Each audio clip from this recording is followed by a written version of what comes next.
acodalca@gmail.com.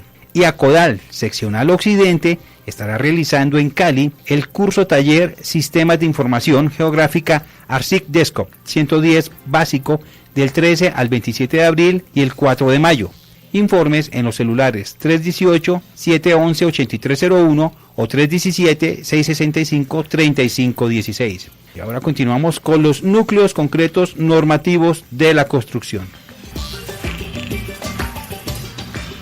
Núcleos concretos normativos de la construcción.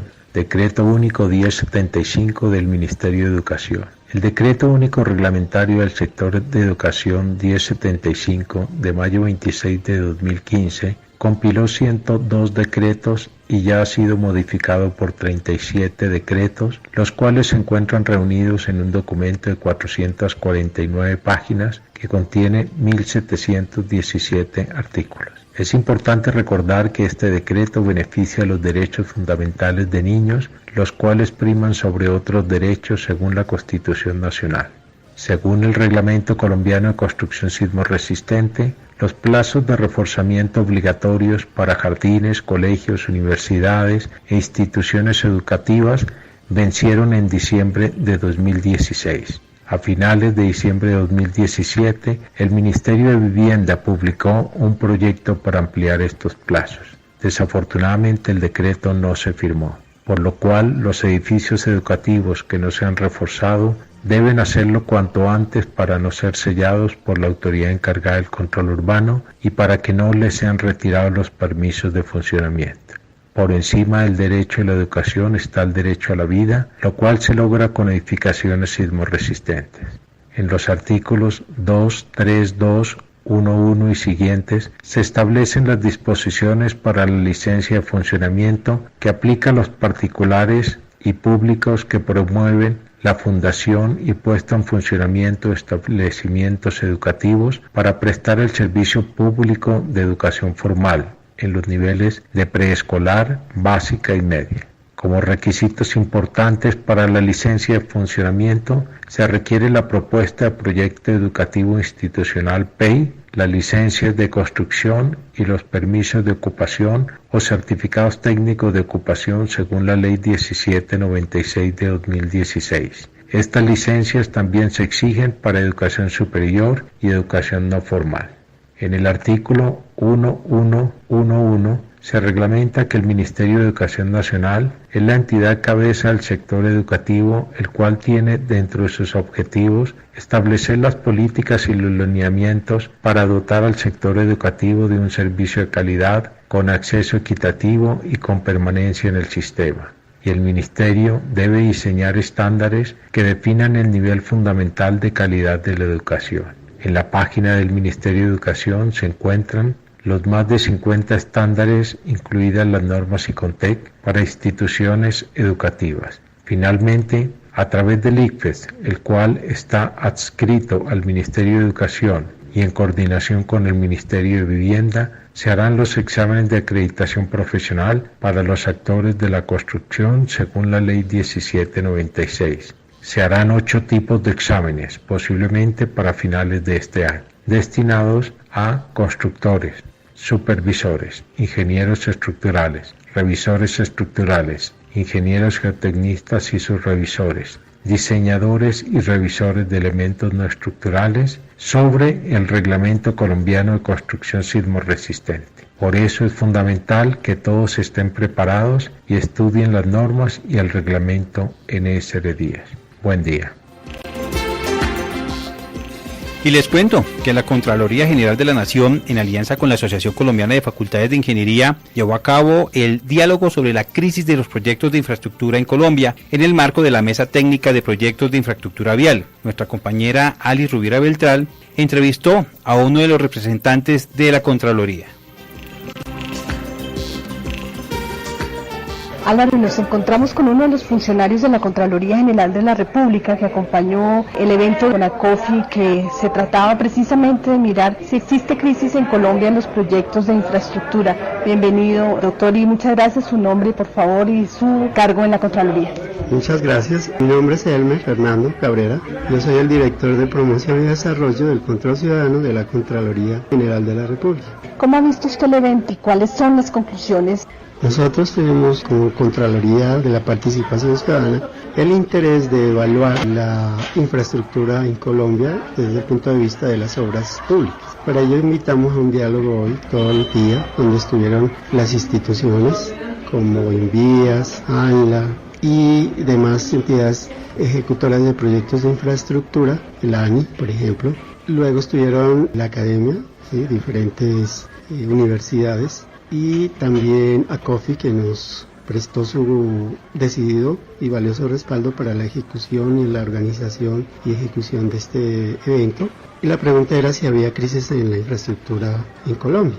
Hicimos 3 diálogos, uno sobre el aspecto ambiental de los proyectos de infraestructura, otro desde el punto de vista de proyectos energéticos y otro desde el punto de vista de proyectos viales. Y finalmente se llegó a un diagnóstico y propuestas de solución. En general, en unas 3 mesas de diálogo se llegó a concluir que existían muchas fallas en la planeación, como por ejemplo que no se distinguía el diseño detallado del diseño conceptual y que después en la ejecución se veía que no se había diseñado bien todo el proyecto en una mirada completa, de tal manera que se volvía a diseñar, con lo cual la ejecución era demorada, era muchas veces improvisada y otras veces terminaba en obras inconclusas por falta de presupuesto. De manera que la planeación es uno de los problemas más importantes que miraron la academia, los gremios, la Contraloría, dialogando. Y después en la ejecución se miran diferentes fallas que debe el Estado a sus programas o políticas de infraestructura cambiar. Por ejemplo, los cronogramas de ejecución, los materiales con que se hacen las obras, que a veces son de mala calidad. Igualmente no se tiene el personal más idóneo, no se contrata el personal más idóneo. La academia está ausente de esos procesos de ejecución y de planeación, cuando debería tener un papel importante. Y la otra es que las veedurías tienen que tener un papel desde el inicio. El Estado colombiano, la Constitución, la Contraloría, las entidades, ACOFI, han planteado en muchos escenarios que la veeduría ciudadana es fundamental para la ejecución a buen término de un proyecto de ingeniería, un proyecto de infraestructura. Doctor Elmer, ¿y qué viene después de este ejercicio importante de detectar muchas falencias? Los diálogos han planteado distintas y diversas soluciones. Desde la planeación, de la ejecución, han hecho unas propuestas de solución que se recogen en un documento que le llamamos diagnóstico y propuestas de solución a la crisis de la infraestructura, que fue la respuesta fue sí hay.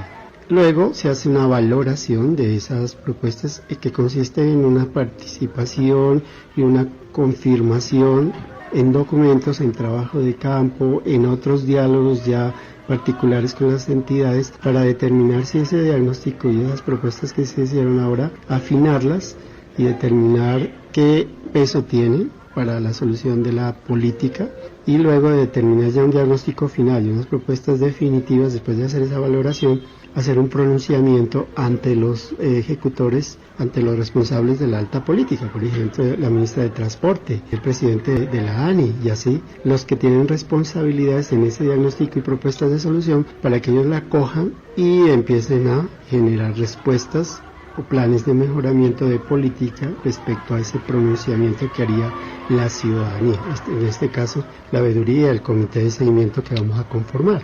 Y luego se harán seguimientos periódicos para ver si eso que se planteó y ese compromiso que va a haber entre la alta institución, dirección de la infraestructura y la ciudadanía y las agremiaciones, se va cumpliendo o no. Bueno, esperamos que en algún momento pueda usted también volver al programa de Colombia Construye, a compartir esas noticias que también son importantes, es mostrar ese trabajo mancomunado. Muchísimas gracias por acompañarnos. Muchas gracias a ustedes y ahí estamos a la orden.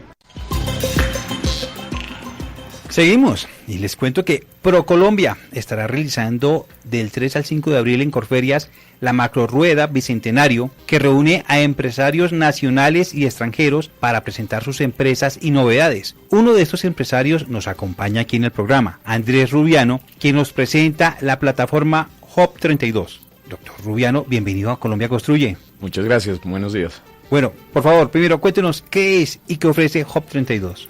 Bueno, Hub 32 es una plataforma tecnológica para poder encontrar en ella las posibilidades de ver transporte internacional, servicios de transporte tanto para importadores como para exportadores. Esto pues nace de varios dolores que tienen hoy en día, sobre todo los que están empezando en importar o exportar y buscar esas oportunidades en el mercado global.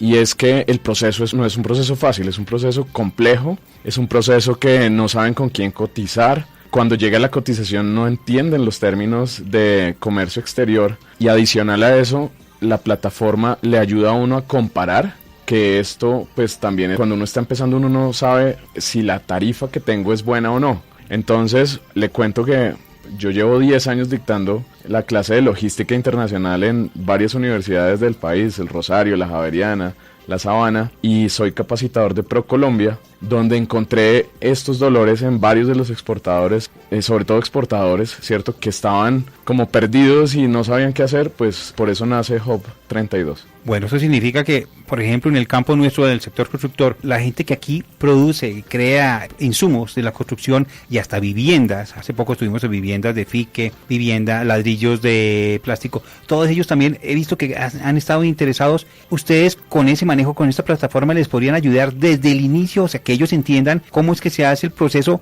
desde que ellos quieren saber a quién le puedo vender, dónde puedo vender. Mira, Hub 32 es una plataforma que más allá de la tecnología es un servicio a aquellos que están importando o exportando. En el sector de la construcción, por ejemplo, vemos que muchos de los insumos que necesitamos o que requieren las grandes constructoras o pequeñas son productos de importación, muchos del mercado asiático. Por el otro lado, hay oportunidades en Latinoamérica para exportar soluciones de vivienda, soluciones en construcciones de proyectos, y Hub 32 asesora a esos que están iniciando, que no conocen muy bien el proceso, y con la experiencia que hay desde la academia, que hay también en la parte laboral. Trabajé durante más de 10 años en una empresa del sector logístico, entonces con el equipo de trabajo que tenemos podemos asesorar a las personas a no solamente el proceso logístico, sino también ayudarlos a encontrar esos mercados internacionales, esos primeros pasos para poder incentivar y poder promover y que la economía finalmente se dinamice a partir de exportaciones que no son tradicionales. Colombia, pues ustedes bien saben, depende de estos commodities, carbones, petróleos, flores, café, pero tenemos que hacer un esfuerzo más allá y empezar a exportar productos con mayor valor agregado. Yo creo que la construcción es uno de esos sectores que tiene todas las oportunidades de innovar en su sector, y gracias a Hub 32 podemos asesorar y ayudar a ese proceso de volverlos globales en sus propuestas de valor. ¿Este tipo de plataformas existen en el país? ¿Es novedosa? ¿Cuáles son las diferencias? Si existen otras plataformas, ¿qué es lo que los diferencia de otras si llegan a existir? Ok. En Colombia todavía no se ha transformado digitalmente el comercio exterior, y nosotros desde Hub 32 somos entonces esa primera plataforma, lo llamamos ese marketplace logístico donde se pueden encontrar esas soluciones. Si uno ve estas, a partir de la llegada de la internet al mundo, empezaron con todos los modelos de .com, después se pasaron a las aplicaciones. Hoy en día los negocios se están volviendo plataformas tecnológicas tipo Amazon, y también plataformas donde puedo conectar oferta y demanda, como Uber, como Airbnb, como lo mismo aquí en Colombia Rappi, que es ese modelo de emprendimiento muy conocido. Entonces nosotros somos esa plataforma y esa solución donde consolidamos, y por eso el nombre de Hub, que en logística es como donde se centran todas esas soluciones logísticas en un solo sitio, donde pueden encontrar, como te decía, transporte marítimo, transporte aéreo, soluciones de agenciamiento de aduana, soluciones de transporte terrestre, tanto a nivel nacional como internacional, y también todo el tema de seguro. Entonces, esto es una solución que nos ayuda a poder transformar este sector y estar a la par de los retos de la cuarta revolución industrial. Y me imagino esto es lo que van a estar presentando en la macrorueda Bicentenario para llegar a hacer acuerdos con la gente que no conoce todo ese tipo de temas. ProColombia y sobre todo la macrorueda Bicentenario, que es el evento más grande para poder conectar a esos que están no solo empezando, sino que ya tienen un trayecto de exportación con esos posibles compradores a nivel internacional, es ese evento donde va a ser